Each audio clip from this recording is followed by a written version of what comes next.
Hölgyeim és uraim, remélem önök is izgulnak. Nagyon sokat készültünk erre a mai ötvös előadásra. Tekintettel, hogy ez az előadás sorozat egy intellektuális találkozó, ez szerénység dukál, úgyhogy egyetlen egy embert szeretnék egyenlőre külön köszönteni, ez pedig Gulyás Gergely, a miniszterelnökséget vezető miniszter. Köszönöm, hogy itt van. Hölgyeim és uraim, köszönöm, hogy elfogadták a meghívásunkat. Ha igaz, hogy a tudás előfeltétele a kíváncsiság, akkor önök velem együtt megtettük az első legfontosabb lépést, eljöttünk ide, hogy szert tegyünk némi tudásra.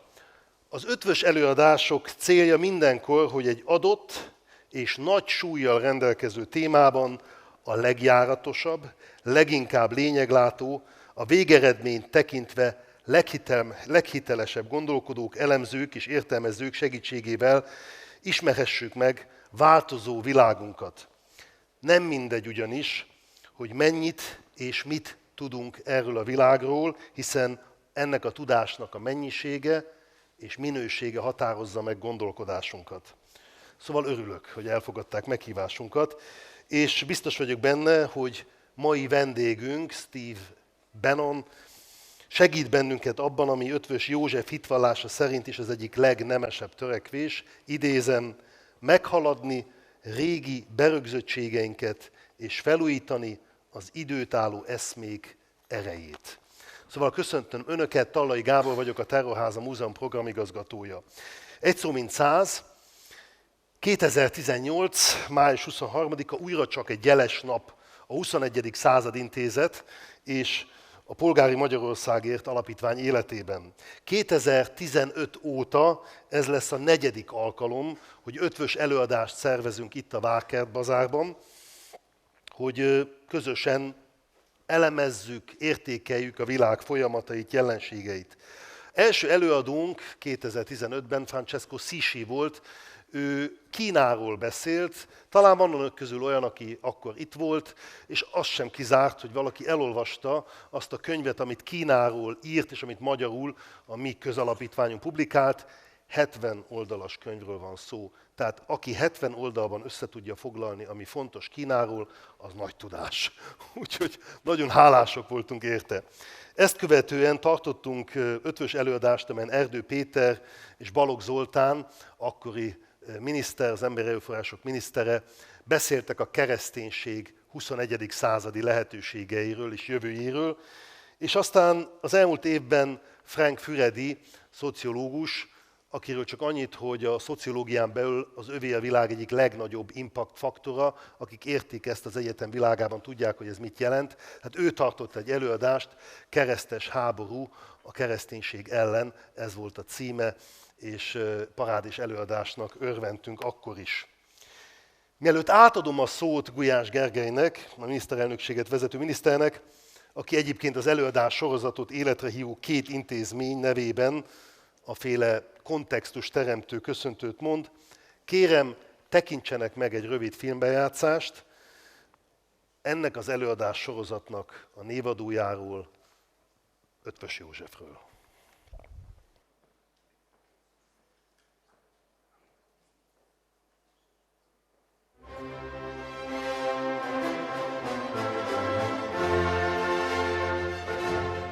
Eötvös József báró 1813-ban született, és 1871-ben halt meg. Sokoldalú ember volt. Irodalmi munkássága épp úgy jellemezte, mint állambölcseleti tevékenysége. 2-szer is Magyarország vallás- és közoktatásügyi minisztere lett.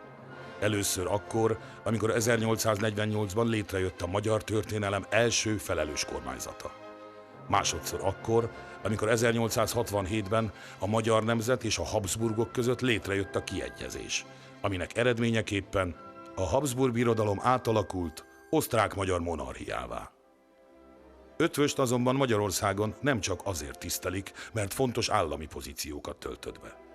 Politikus volt, de valójában politikájának eszmei tartalma és értelmiségi teljesítménye biztosítja számára a helyet a képzeletbeli nemzeti panteonban. Liberális volt. A társadalomra úgy tekintett, mint amelyet egyaránt jellemez az apály és a dagály játéka.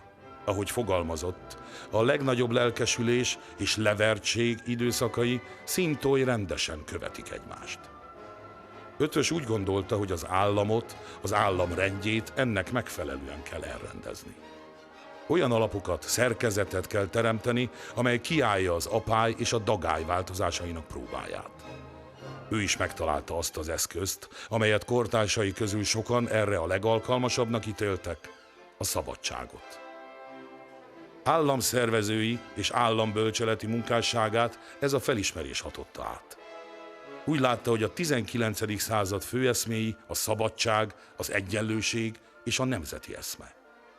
Tevékenysége arra irányult, hogy ezek között a következményeiket tekintve nagyon is széttartó eszmék között valami fajta egyensúly alakuljon ki. Látta, hogy a nemzeti eszme egyeduralomba törekszik, de egy olyan sok nemzetiségű birodalomban élt, amelyik ezt az egyeduralmat nem viselte volna el. Tudta, hogy az egyenlőség ideája előbb-utóbb szétverheti a szabadság rendszerét. Hiszen a szabadság világában megteremtődik az az egyenlőtlenség, amelynek ellenhatásaképpen az egyenlőség eszme képes lehet lerombolni a szabadságot. Mindezek ellenszeréül mélyen hitt a politikai és személyi szabadság értékeiben. Úgy gondolta, hogy a személyes szabadság képes ellensúlyozni a nemzeti elvakultságot, és a politikai szabadság képes kanalizálni az egyenlőtlenségekből előálló feszültségeket. Éppen ezért hitt a parlamentális rendszerben és erre épülő központi hatalomban és a személyes szabadságjogokban. Úgy gondolta, hogy a szabadságnak nem csak politikai, hanem kulturális biztosítékot is kell adni. Vallotta, a szabadság biztosítéka műveltség. Miniszterségei alatt ezért munkálkodott az oktatási rendszer társadalmi kiterjesztésében, és ezért vallotta a tanszabadság ideáját. Eötvös egy olyan korban élt, amelyben a liberális állambölcselet nagy gondolkodói is éltek. Kortársa volt John Stuart Millnek és Alexis de Tocqueville-nek. Az ő nevüket a világon minden művelt ember ismeri. Eötvös jelentőségét azonban jóval kevesebben észlelik, pedig Eötvös nem más, mint a közép-európai Tocqueville. Megérdemli az utókor tiszteletét, a szabadság barátainak szeretetét.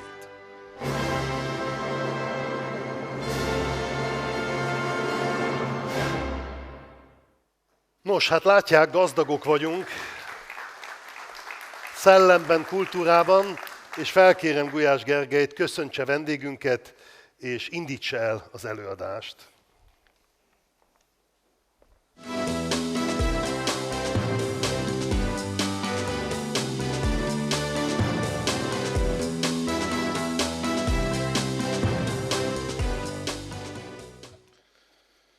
Tisztelt főigazgatóasszony, tisztelt hölgyeim és uraim, tisztelt Bannon úr, Isten hozta Magyarországon. 2016. november 8-án New Yorkban követhettem nyomon az amerikai elnökválasztás napját, Donald Trump elnök győzelmét. Hajnalban, amikor már teljesen egyértelmű volt a választás kimenetele és Clinton veresége, a médiumok egy része már megválasztott elnökként beszélt Trumpról, csak az úgynevezett független újságírás etalonjaként számon tartott CNN nem volt hajlandó szembesülni a választás eredményével.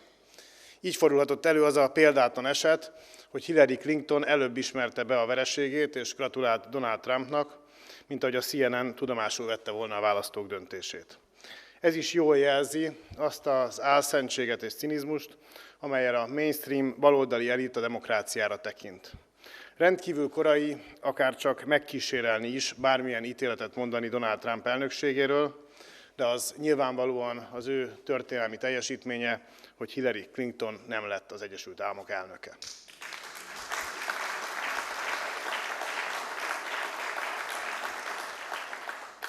Steve Bannon, akkor Trump kampánytanácsadója mondta egy interjúban, hogy Amerikában a média a valódi ellenzéki párt, nem a demokrata párt, de a média elhibázott politikát vitt, mert nem érti saját országát, ezért még mindig nem értik, miért nyerhetett a republikánusok jelöltje.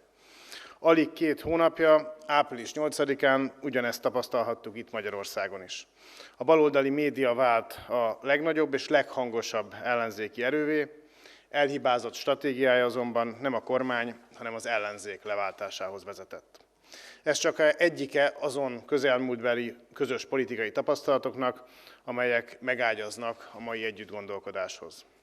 Gondolhat bárki bármi Trump elnökről, mi érdeklődve tekintünk mindarra, amelyet Steve Bannonnal együtt értek el, de az biztos, hogy a 2016-os elnökválasztáson elért győzelem örökre az egyetemes politika történet része marad. Történelmi győzelem egy olyan legújabbkori, a nyugati világban végbemenő mozgalom történetében, amelyet Bannon úgy hív, nemzeti populizmus.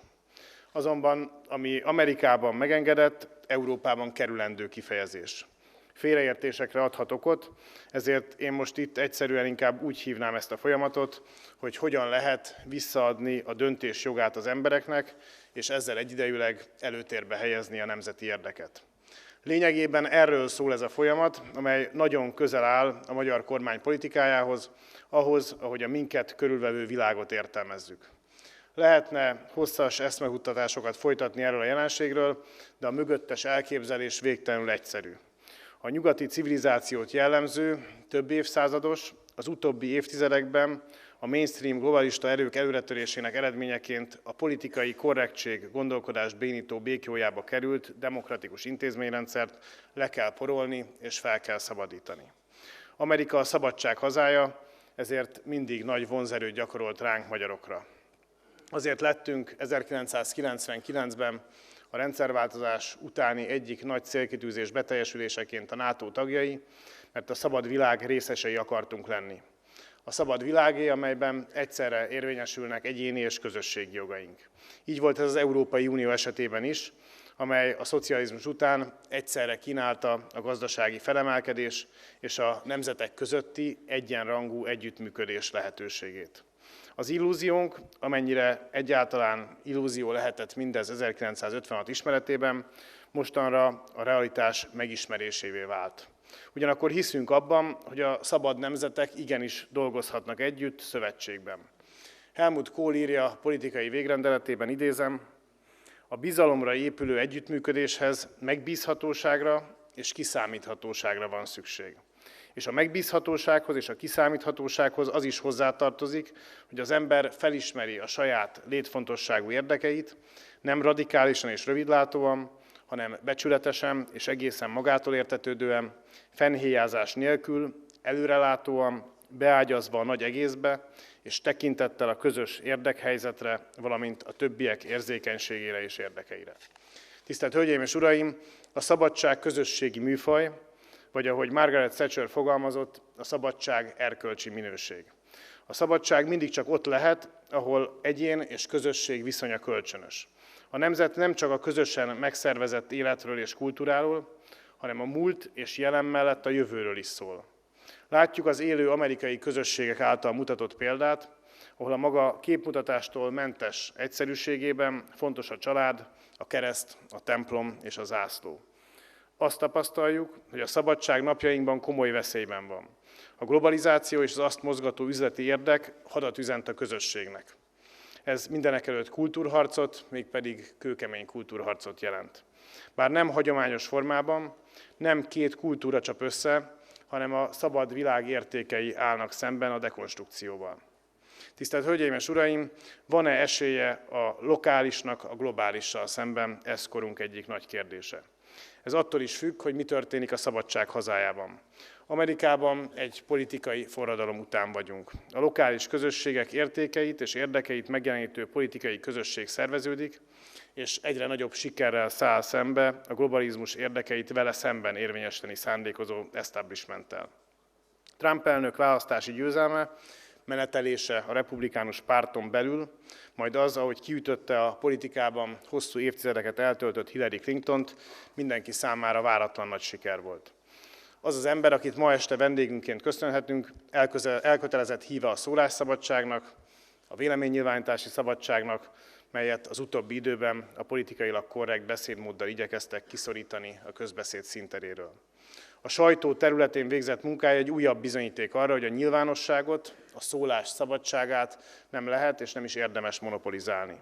Különösen így van ez, ha vannak bátor emberek, akik időről időre kimondják az igazságot, és nem mellesleg tudják, hogy ma ezen a pályán milyen formában és milyen eszközökkel kell harcolni. Bannon úr, nagy szeretettel köszöntjük Magyarországon. Úgy érezzük, vannak olyan közös pontok, amelyek az Egyesült Államok és Európa közötti vitákban, még nézeteltérések esetén is segíthetik a kölcsönös megértést. A hagyomány és az európai zsidó-keresztény kultúránk tisztelete és védelme, a munkaalapú társadalom, a nemzeti érdek, biztonságunk és identitásunk megvédése mind ilyen közös értékek. És főleg elkötelezettségünk a nemzet, a szabadság és az igazság iránt. Mert hazugságban élni lehet, de alig ha érdemes. Köszönöm a figyelmet.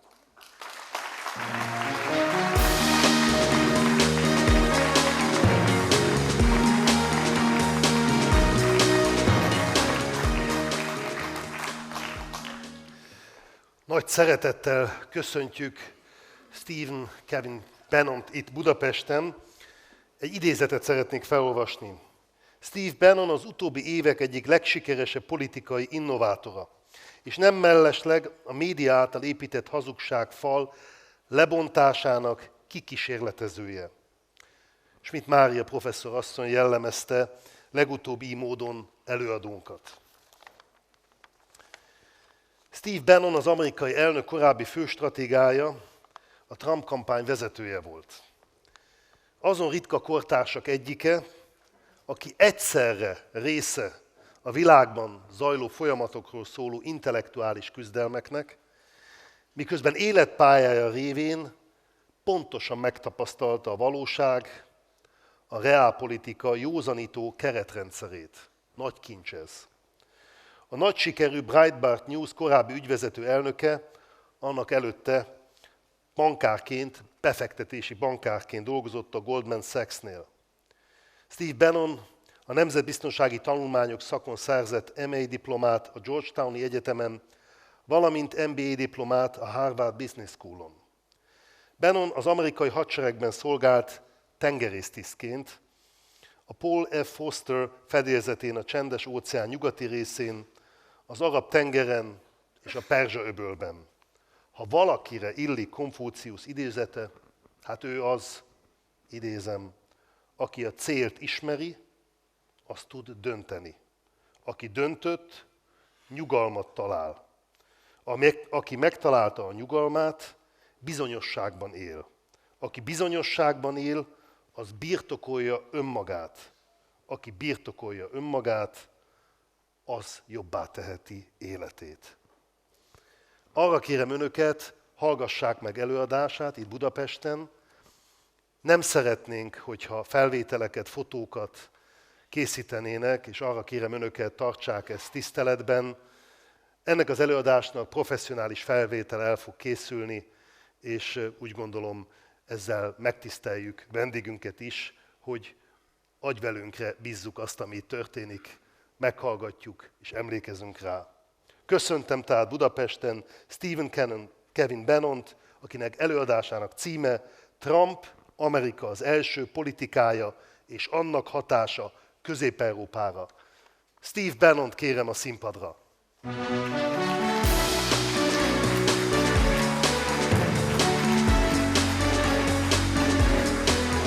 I'm so proud to see you here.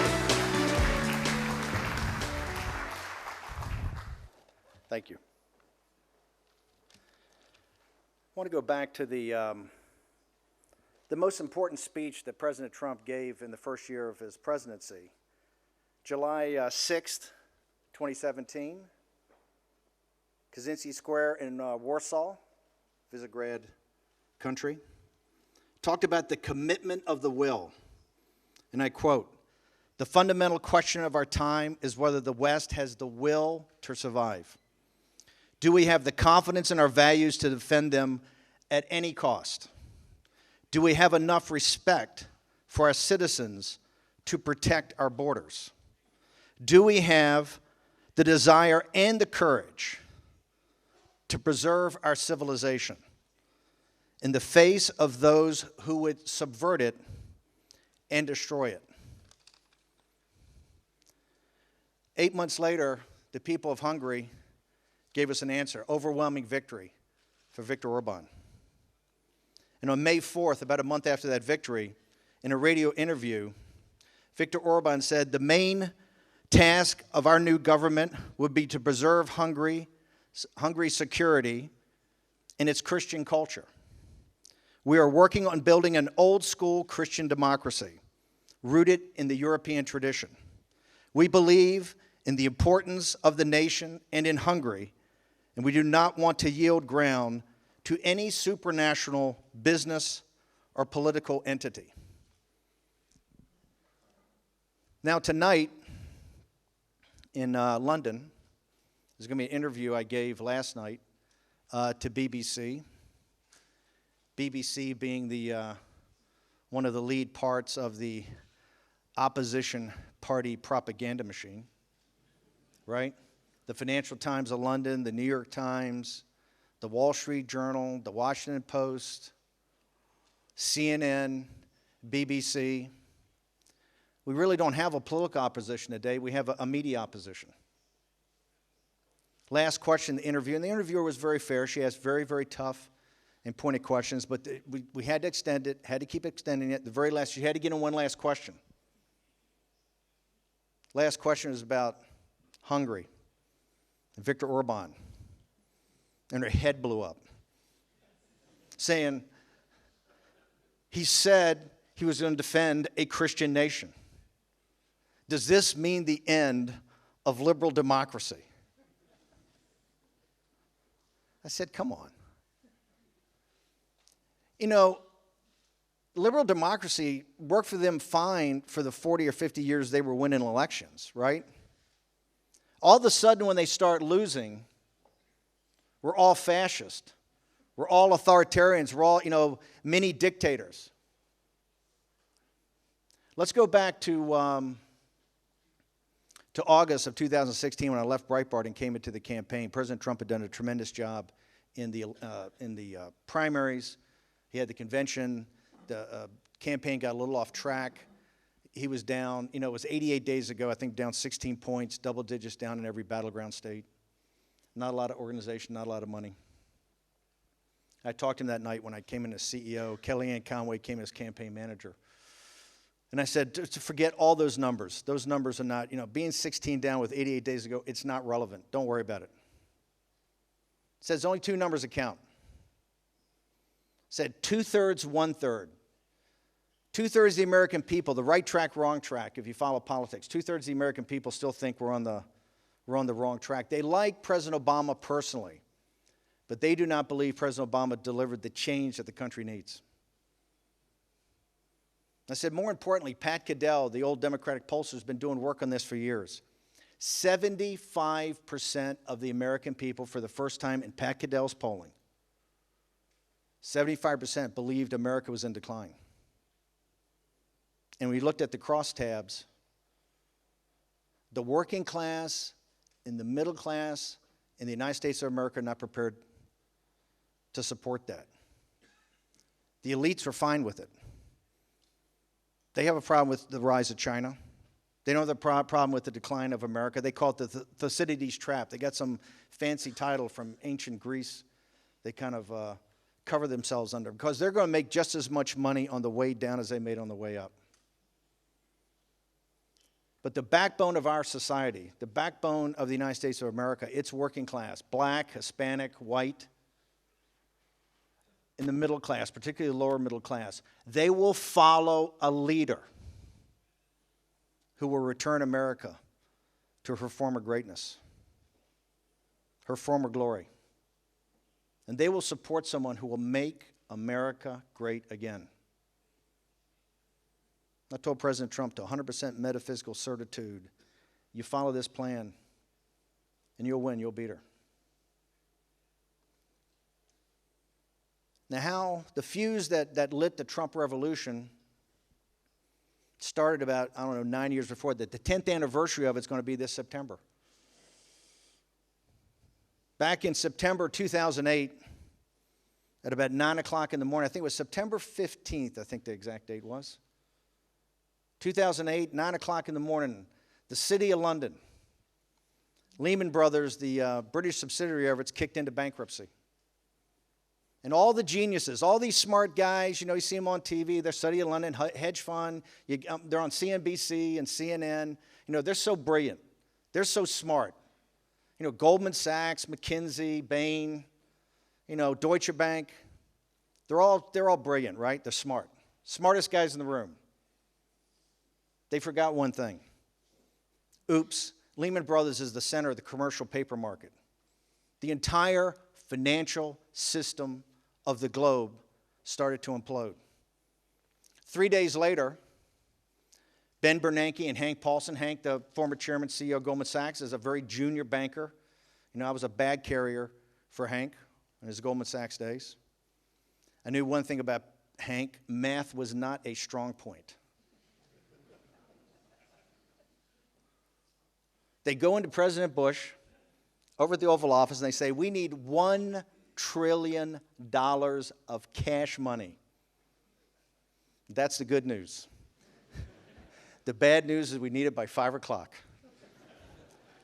They got people running around, they don't know what's in the Constitution. So you know what they do? It's a real profile in courage. They send them up to Capitol Hill. And in Capitol Hill, they made them put their Blackberries outside, because this is like DEFCON 1. And they go in there and they tell them we need $1 trillion by the end of the day. And they've got the House, Banking Committee and the Senate Banking Committee, and Nancy Pelosi's there, she's the speaker. And they tell them, and they said, well, look, we just can't create $1 trillion and give it to you.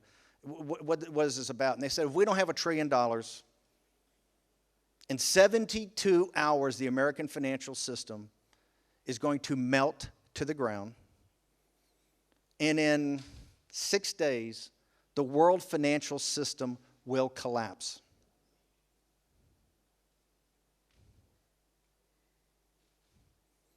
We had done to ourselves, Wall Street and the City of London and the guys in Frankfurt and all these smart guys, we had done to ourselves what, Kaiser Wilhelm couldn't do, and the military junta in Japan, and Mussolini, and Hitler, and the Bolsheviks, and Mao Zedong, and even Osama bin Laden. The biggest enemies of the West.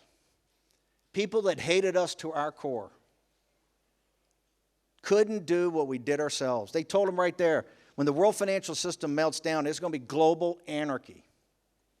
In fact, congressmen later, who were criticized by their constituents for voting for these bailouts, were saying, how could I do anything else? I had the Secretary of Treasury and the head of the Federal Reserve telling me there was going to be global chaos. Now, the elites, all these smart guys, as represented by Hillary Clinton, and remember, when we were running against Clinton on that August day, I said, all we have to do is very simple. We're going to hold her up as the guardian of a corrupt and incompetent elite. And all you have to do is be a tribune of the people, a populist nationalist movement. And when we get permission, when people give you permission, when you get permission for people to vote for you, besides all your personal foibles, you're going to win, and you're going to win big. Corrupt and incompetent. You know how we saved ourselves from financial disaster? We did save ourselves from financial disaster. Yep, we did. The Great Depression that, we haven't totally solved it. That's all coming, okay? The balance sheet of the Federal Reserve on that day was $880 billion. Balance sheet of the Federal Reserve today is $4.5 trillion. The Bank of Japan and the ECB are still negative interest rates. You know all that is? That's all fancy talk for the elites bailed themselves out.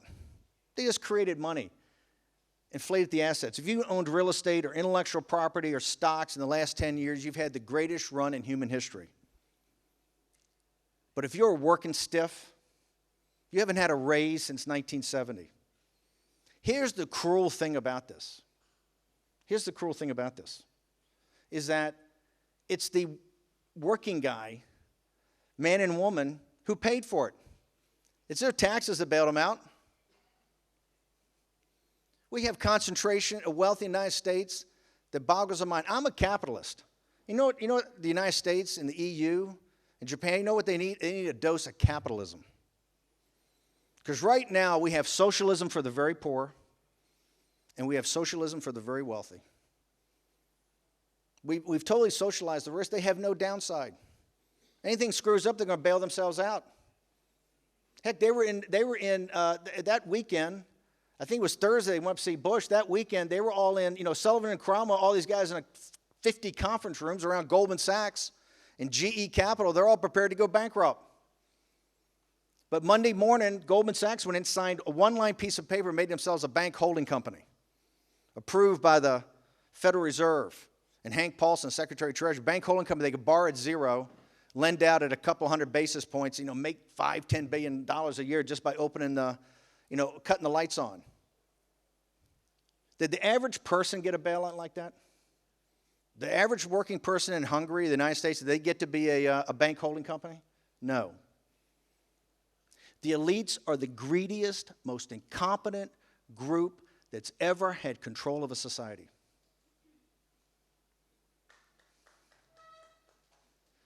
I want to thank my agent out there for...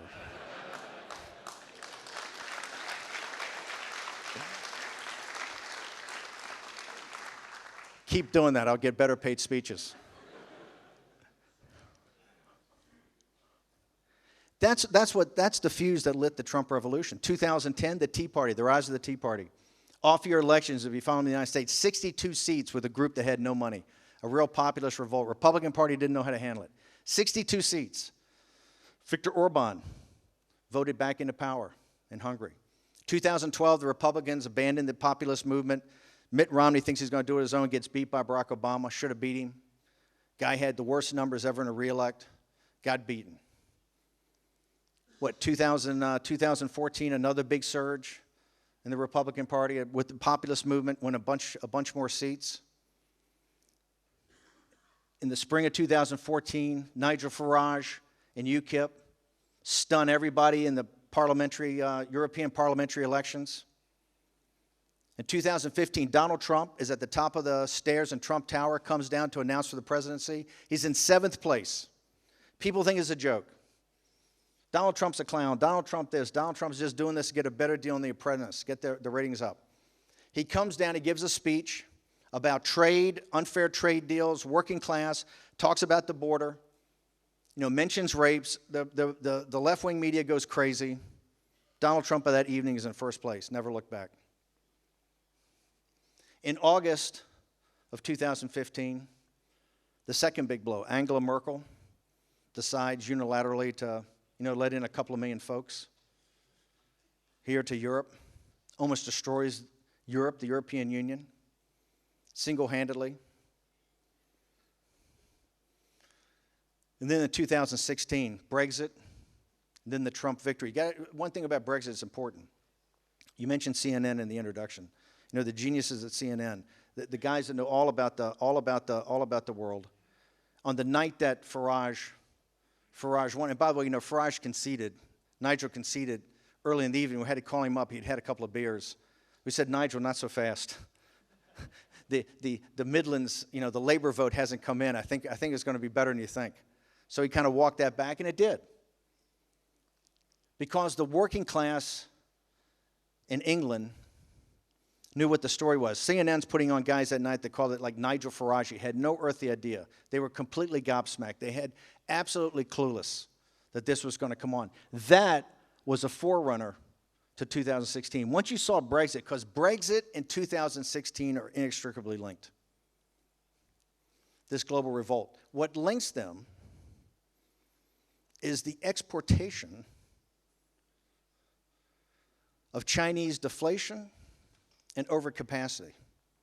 Now, it kind of comes to Europe a little more circuitous than it does the United States. But the suppression of working class jobs, working class wages, and the fact that the elites don't care because the elites have made plenty of money on shipping jobs to China. Remember, there's a logic to this.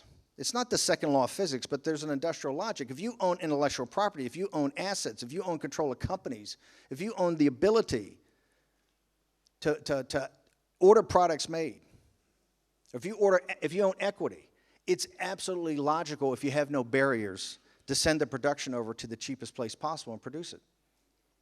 Doesn't mean it's right, doesn't mean it's going to help civil society. That's the one thing that's been missing. If you read this book, Hillbilly Elegies by J.D. Vance, who's the great sociologist that studies the Trump movement, in Ohio, one of our industrial states, he cites MIT and Harvard studies. There's a direct correlation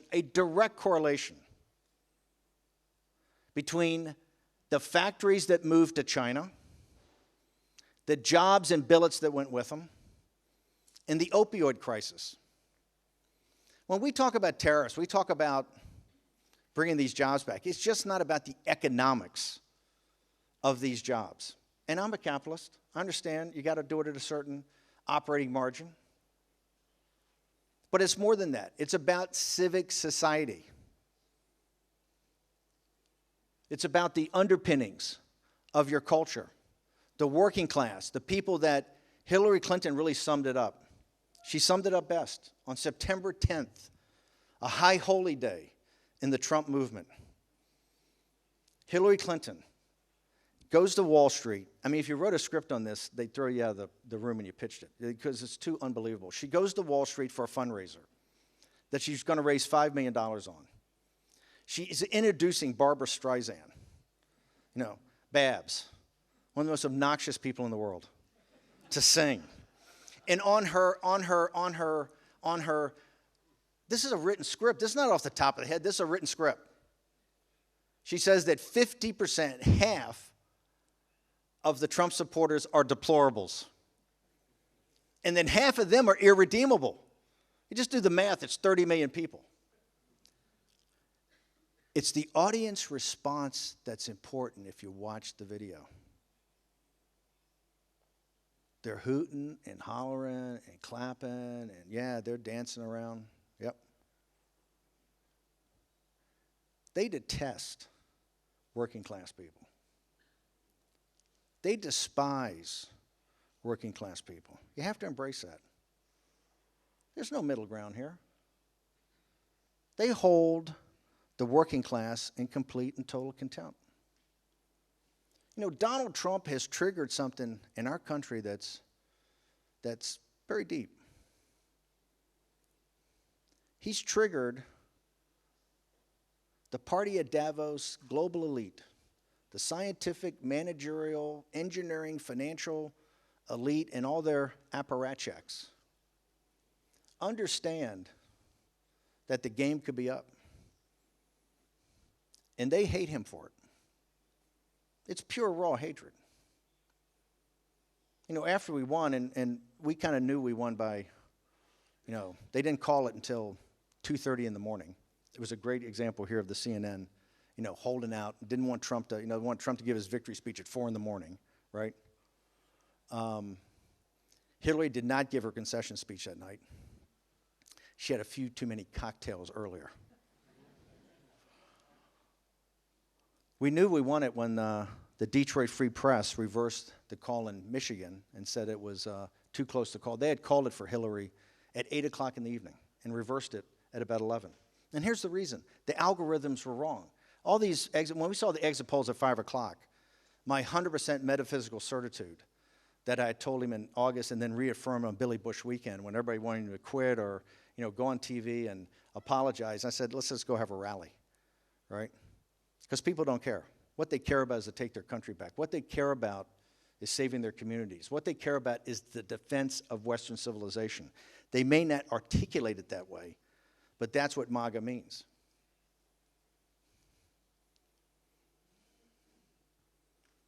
But with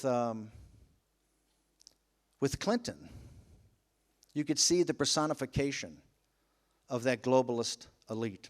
And you can see it in the mocking and ridiculing of what Donald Trump's done since then.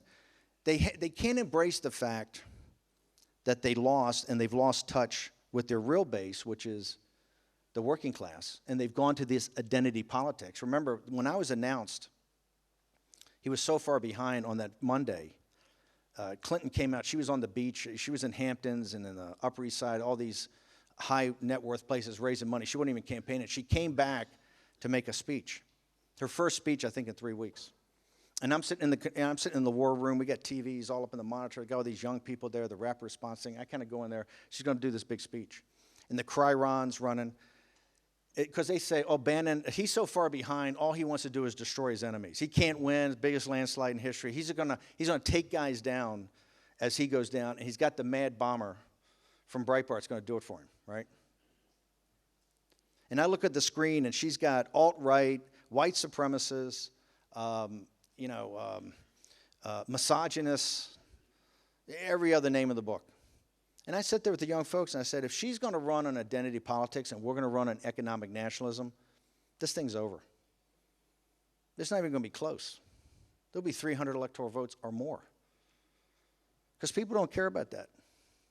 The elites and the people hanging out in the Hamptons, the Upper East Side, in the green room at CNN, that's what they care about. The BBC, that's last night. The poor reporter almost had a heart attack. She almost had a heart. I couldn't believe it. I said, he said he was going to defend a Christian nation. I said, it is Europe, isn't it? I said, calm down. It's not that bad. I can tell Viktor Orban triggers him like Trump. He was Trump before Trump.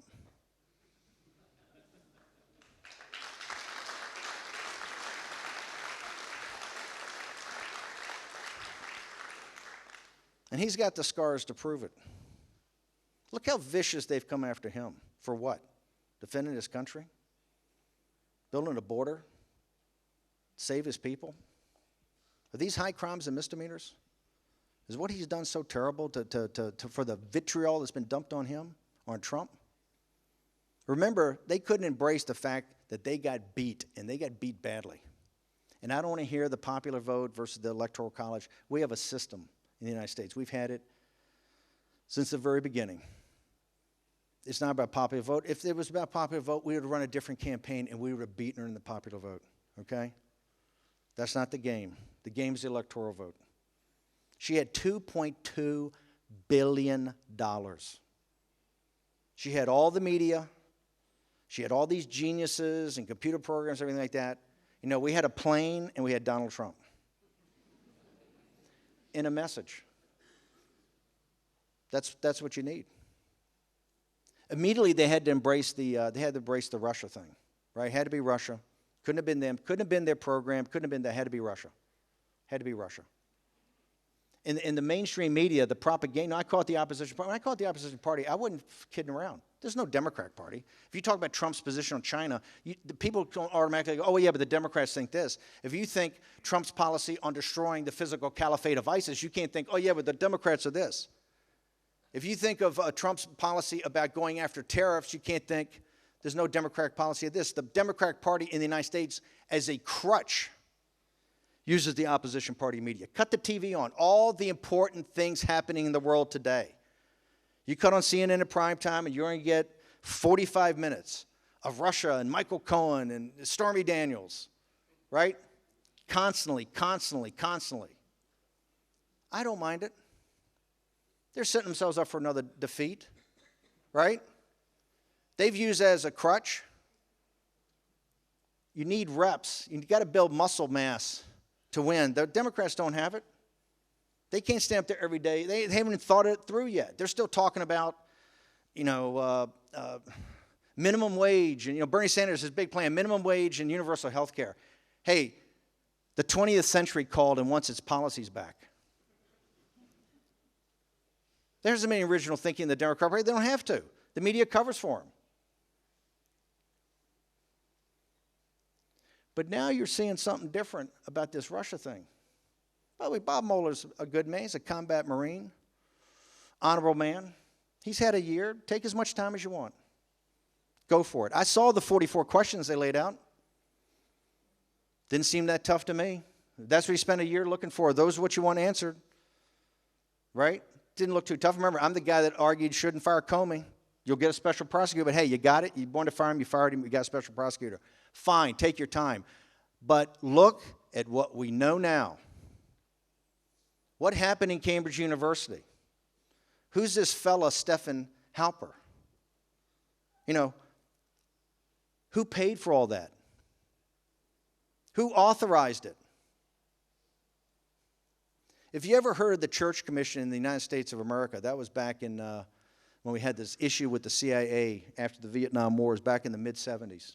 A senator named Church had a commission to review how the CIA operated. Write this down, folks. We're going to have a church commission not too far in the distant future. It's not the deep state. It's the in-your-face state. It's not shy about how it does it. The party of Davos and these global elites have a way they want to roll.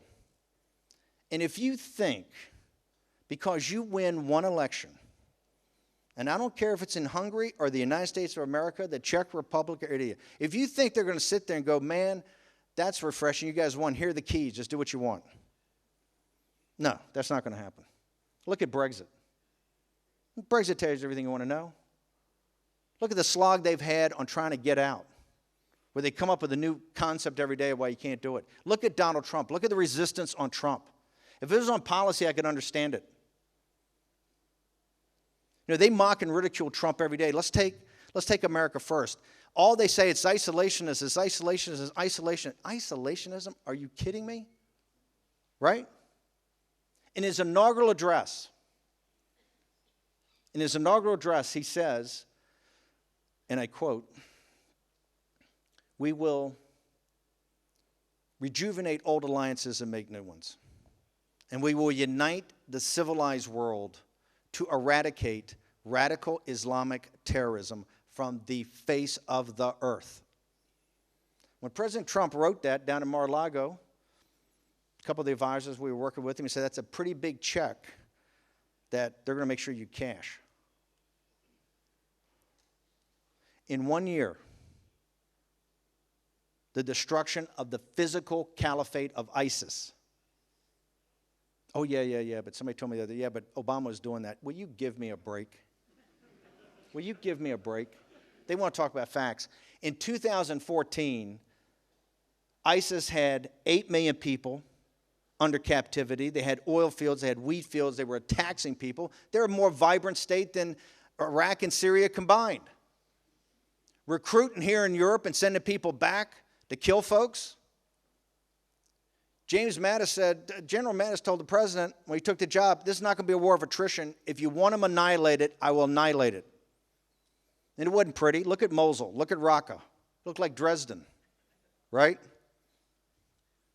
America was engaged.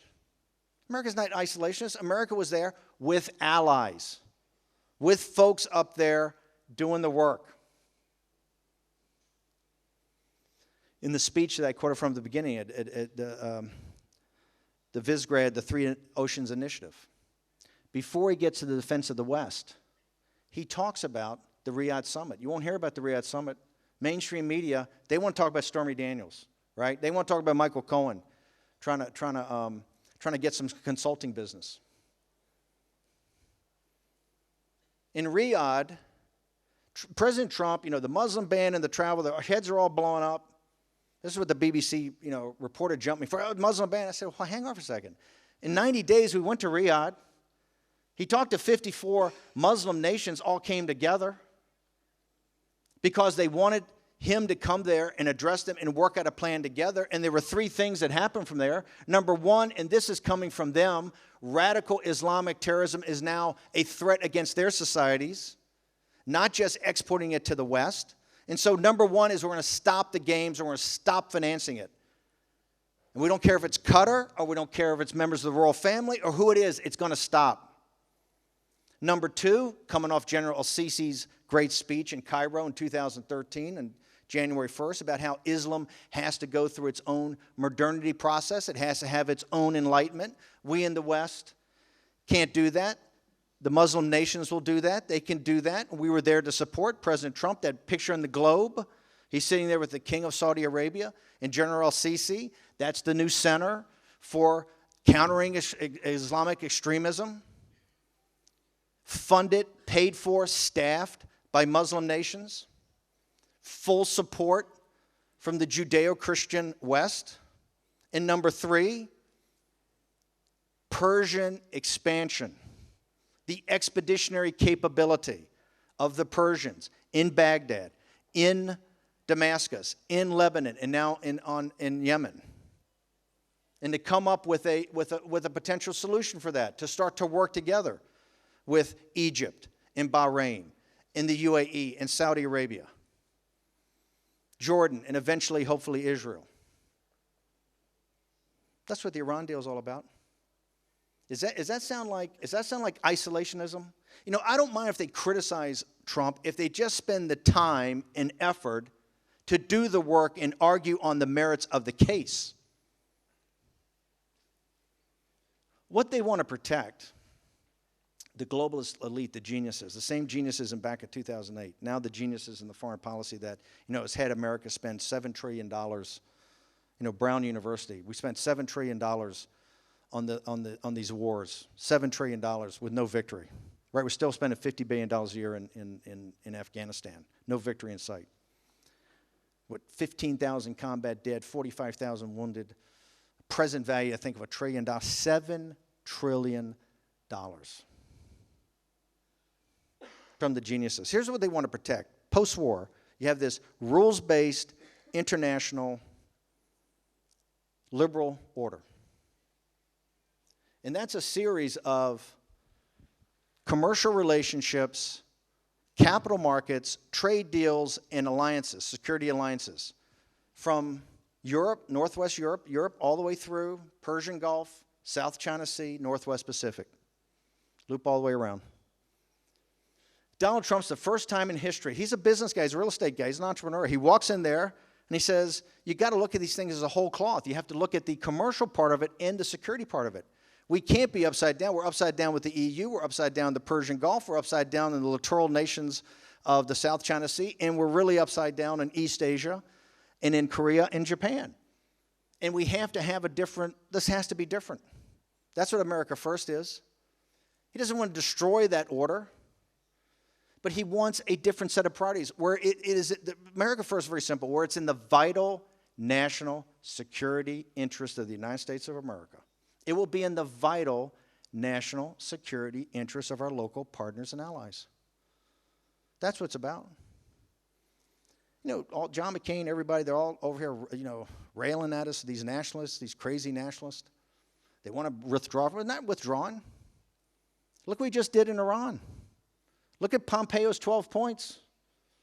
What we're trying to do is link the obvious. You got to link what Hezbollah is doing to their making of the bomb. Look in the South China Sea. Under Obama, the South China Sea, I used as a young sailor, we were in the South China Sea patrolling like a naval officer or a naval vessel supposed to patrol. Guns up, radars up. We've been doing safe passage there for years. The Chinese are scared the hell of us. They built 7 stationary aircraft carriers. Look what Trump's done there. Northwest Pacific.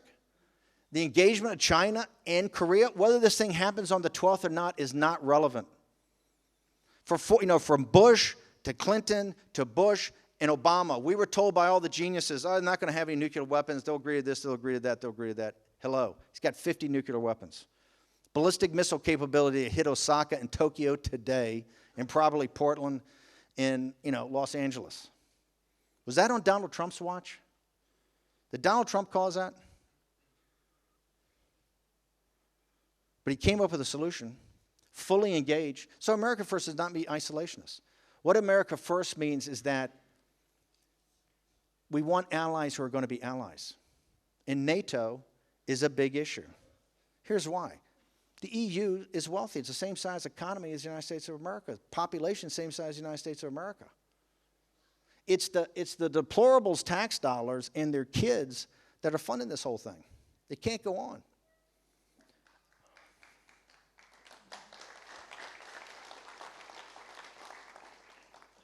Mom and Dad, there's a coffee reception afterwards.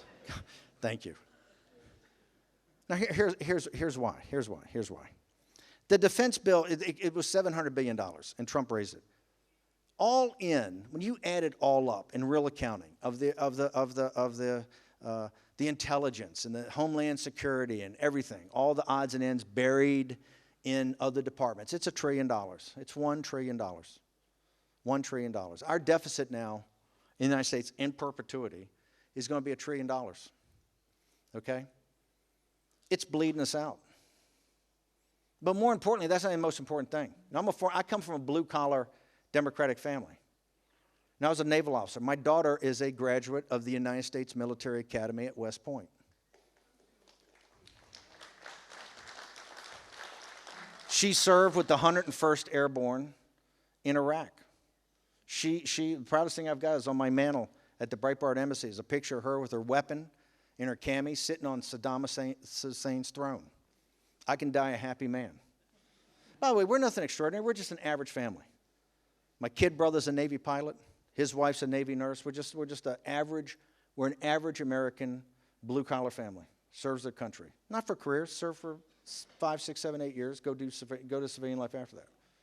But that's the deplorable. It's their kids in the Hindu Kush on patrol. It's their kids in the South China Sea. It's their kids are the 28,000 combat troops that are going to be the point of the negotiation about Korea is going to come down to those 28,000 folks and exactly where they're stationed, right? You all know that. America's forward deployed all over the world. Heck, my daughter did that exercise 2 summers ago when he took the tanks, everything, I think it was from the Balkan states and came all the way down to Ukraine, to the Czech Republic. Remember that? She was part of that. You know, what does a kid from Southern California got in the Ukraine? Well, that's a question we're asking. We shouldn't have to go around and talk about partners about 2%.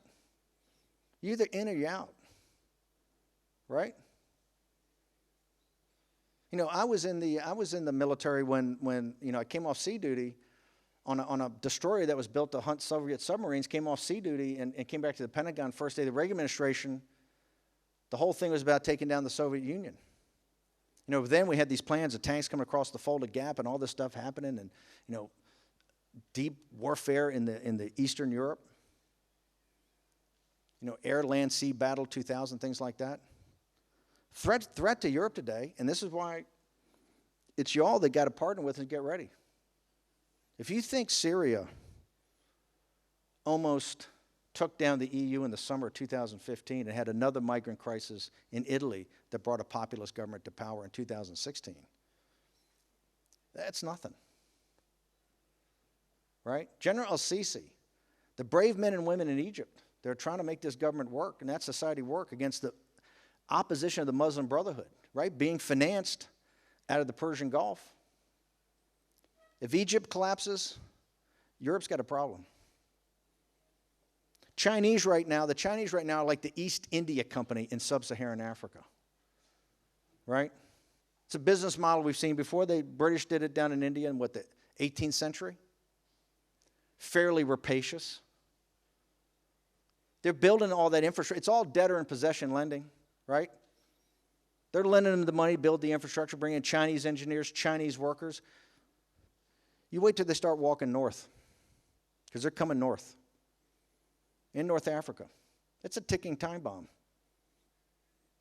That's a national security issue. The United States is prepared to be a partner, right? The deep roots of the defense, you know, Donald Trump did not go to Warsaw. How symbolic Warsaw is, and Poland is, and the Visegrad nations, to the legacy of Ronald Reagan and the great victory over the Soviet Union. He did not go there and give those words. Those speechwriters did not put the defense of the West in there just randomly. Outside of Ronald Reagan, what politician could have made that speech in the last 75 or 80 years in the United States? Right? It's the reason Viktor Orban has their heads blown up at BBC. The global elites are not prepared to see that. But America first, in the engagement of the United States, there has to be local allies. What the United States and the people of the United States and the deplorables, what we don't want is a group of protectorates. That's what we have right now. By the way, that's the way the global elites like it. They don't like you to have the ability to defend yourselves or be an active partner. They've built, if you look at the United States military, it's quite different from when I was in it. They've built this humanitarian expeditionary force that they can send everywhere to be the global cop, right?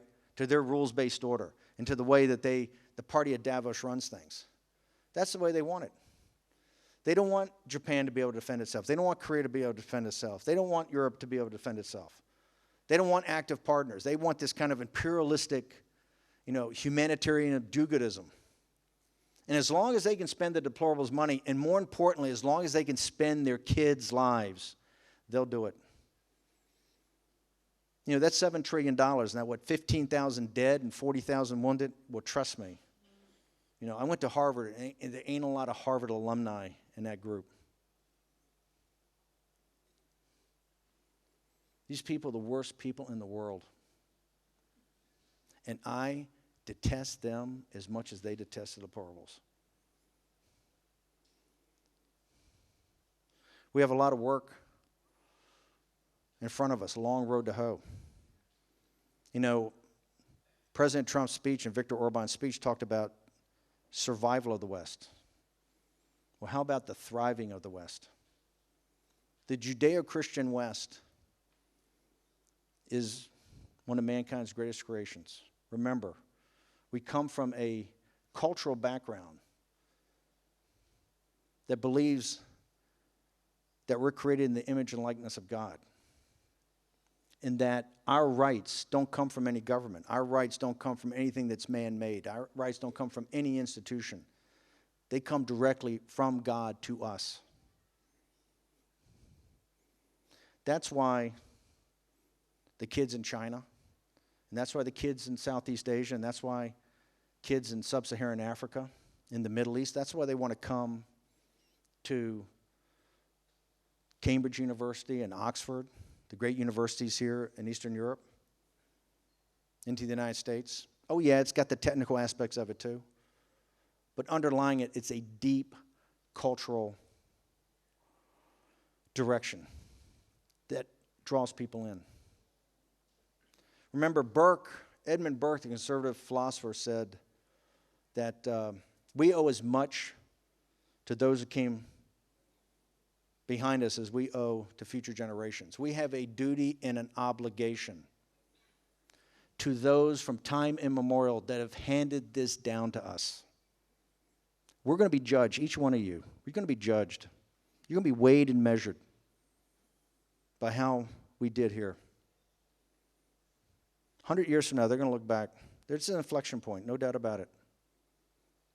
It's a long, tough road. Ask Viktor Orban, ask Donald Trump. Look at the vitriol put on those guys. For what?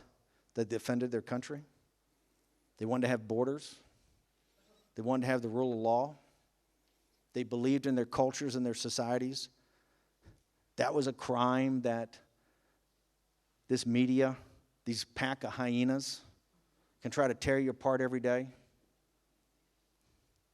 That's what you're up against. And that's how we're going to be measured.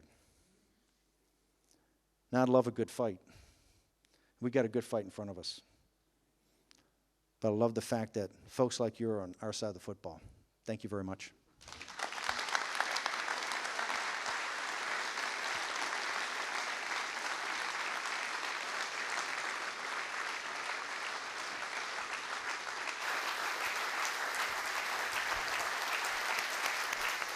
Steve, thank you so much.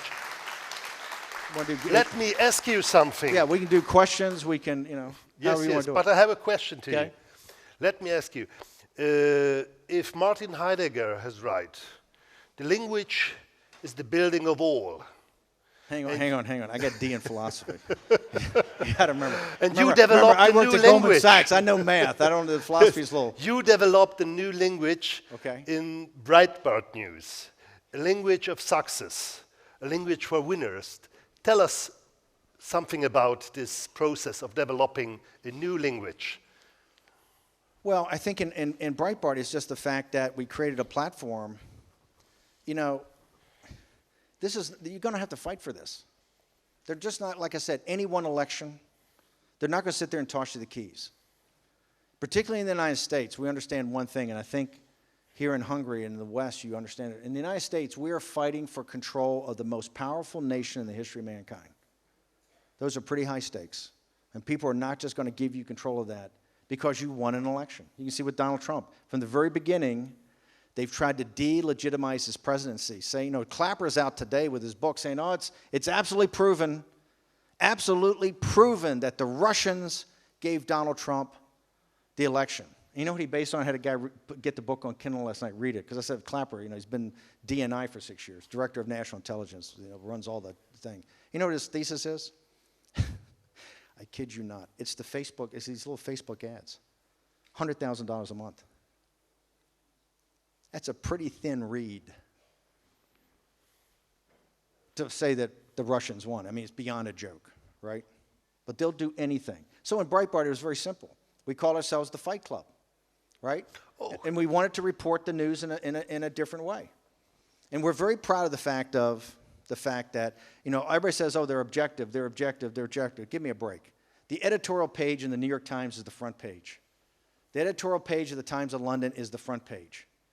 And so we came at it as partisans. We're proud of being partisans. And starting Breitbart London. And here's the great news about it, is that Europe, the populist nationalist revolt, is about a year and a half or 2 years ahead of the United States.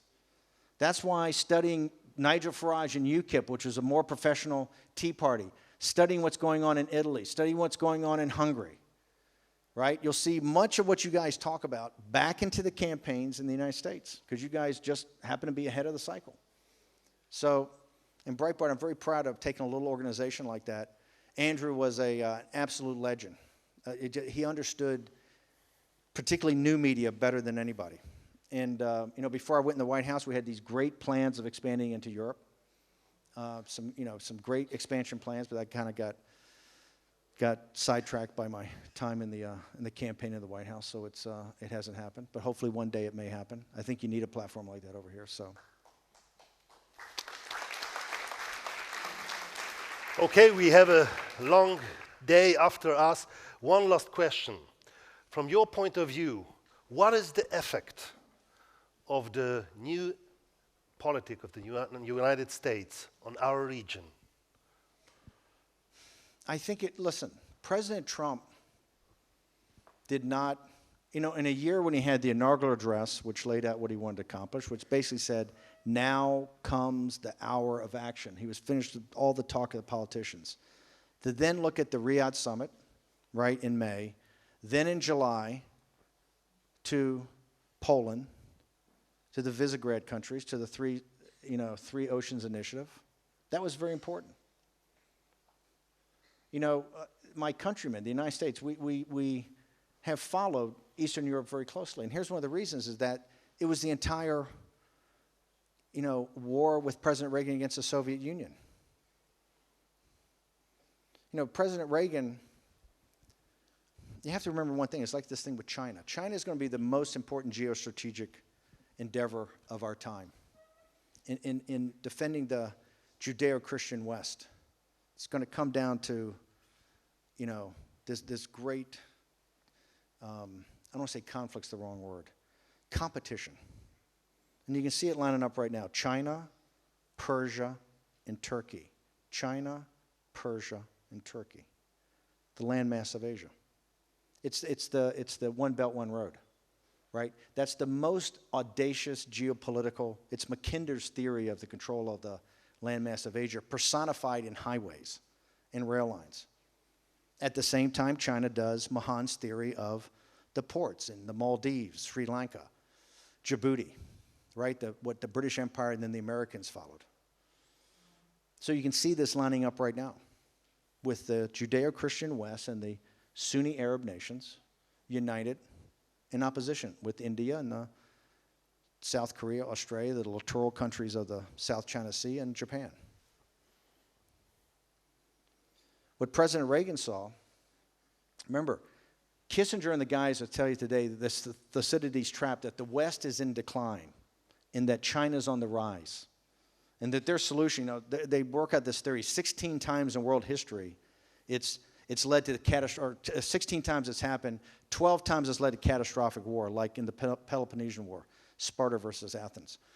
But 4 times the wisdom of the declining power led it that the declining power could push the rising power into a better zone, and both lived happily ever after. Okay? Kissinger, by the way, had the same rap on the Soviet Union. Remember when Ronald Reagan came to office, it was Kissinger that called him the most dangerous man in the United States. Because Kissinger had the same theory about the Soviet Union, that they were a rising power. We were a declining power. One problem with that. When Reagan came to office, Bill Casey came from Wall Street to head the CIA, and he went through the math. He says, hey, I think we have a problem here. The problem was they had miscalculated the size of the economy of the Soviet Union. Remember that in the first year of the Reagan administration, they went back and recalculated. The Soviet economy was 50% less. That means their defense expenditures were almost half of their economy. They couldn't go on. The Reagan defense bill with the 600-ship Navy and Star Wars, all of it was economic warfare to bury them. And guess what? The CIA still said it'll take 40 or 50 years to do it. We can do it economically now because they can't keep up. 8 years later, it's over. You know, I realize that you guys have a special relationship with Russia, given their time here in those years after the war. And it's tough for someone in the United States to really understand or address that. But with the rise of China we see today, with Kissinger saying it's rising, the problem with this theory is that the West does not have to decline. It's not some second law of thermodynamics. It's like the jobs that left the United States. That's not a law of physics. This Austrian economics, right? This kind of Ayn Rand economics, and excuse me, it's nonsense. Treats people just like Marx, units of production and consumption. People are more than that. They build civic society. It's not some immutable law of physics that we have to decline. It's not some immutable law of physics that wages can't increase here. The wages in Czech Republic, the reason the automotive wages don't go up is China. Okay? You're going to get more and more of that.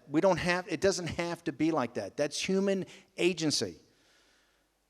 Last week, Trump had them on their back heels. As much as they say they detest Trump, he's a buffoon, he doesn't know what he's doing, well, hey, we've been told for 30 years that the rise of China is nothing you can do about it. And that the only thing you can stop it is use the treasury system, the SWIFT system, to get them off the money system, or stop their access to capital markets. And both of those are blunt instruments that destroy the economy of the City of London and Wall Street. Well, guess what? That's dead wrong. All the same geniuses that brought you the meltdown in 2008, the same set of geniuses that shipped all the jobs over to China and made money and said nothing you can do about it. Well, Donald Trump in 6 months found there are 3 things you can do about it. Number 1, tariffs on a scale and massive that they've never seen before. $50 billion to start, $100 billion to follow, and $100 billion after that, all in 90 days. $250 billion in tariffs, number 1. Number 2, a 301. They're not stealing. It's forced technology transfer. You have to give them your intellectual property. Silicon Valley has to turn over everything for them to produce. The 301 stop that. Completely stop it, dead in their tracks. And the ZTE thing. There's 30 other companies like ZTE. Bang, bang, bang, bang, bang. That's why China 2025, if you're familiar with China 2025, exists for one reason. The Chinese understand one thing. They have to decouple themselves from the supply chain system in the West, or we have them by the throat. They understand that. They've never moved with urgency in their entire life. They tap us along with a strategic economic dialogue. Let's have another meeting. You know, Hank Paulson, let's have another meeting and talk about it. Well, they rise and we decline. Where President Lee, or Vice Premier Liu He, who's very smart, had a sense of urgency. Get on the plane and we got to stop this at any cost. In the Wall Street faction, you know, kind of got muddled over the weekend. I think the president will reverse it back here as we go. But right now, we're a tributary state. We are Jamestown to their Great Britain. We send them hogs and soybeans and corn and beef, natural gas, Boeing jets, and Apple products. Oh, excuse me. We don't send them Boeing jets and Apple products anymore. They took all that. They make it there. Just like they're going to make all your stuff. It's Trump that came up with the solution. And they'll eventually execute it on it. But this, you wouldn't know this in the mainstream media. What are they getting on him today? Oh, the Korean situation may not happen. You know, may not happen the 12th. Well, it might not happen the 12th. He's got China and Korea now so focused on this, and this is the same group mocking and ridiculing him that allowed him to develop 40 or 50 nuclear weapons and ballistic missile technology capability to deliver it. You know, the United States is a great partner. There's tremendous cultural bonds that tie us together. Trump would have never said that about the defense of the West if he didn't mean it to the core of his being. And he understands, even more importantly, that the deplorables understand that. That's why we're looking for allies, not looking for protectorates, looking for allies. And by the way, China, Persia, and Turkey. We're going to go through a dark valley just like the 1930s. It doesn't have to end like the 1940s ended. It can end very differently. If we're tough, we have wisdom and resolve, and we hang together. And I think that's what President Trump, the meaning of the Trump presidency. Thank you. Clear words. Thank you. Thank you so much. Thank you.